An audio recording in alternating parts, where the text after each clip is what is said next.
ومن بعد ما ارتاحوا الكويرات ديالنا دابا غادي ندوزو باش نورقوهم. عندي هنايا الزبده والزيت اللي ذوبتهم، وزدت معاهم 2 معالق ديال الفينو وخماره الحلوه، وعندي هنايا زيت نباتي باش نورق، وعندي هنايا اكريش باش غادي نعمروا الرغيفات ديالنا. غادي نبداو على بركه الله. بسم الله.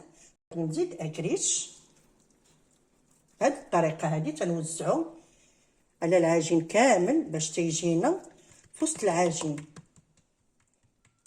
في الجوانب وفي الوسط، وتنعاود نطوي بهذه الطريقه هذه، وتنزيد شويه الزبده والزيت باش تيجيوني رطب، وتنعاود نزيد الحشوه هنايا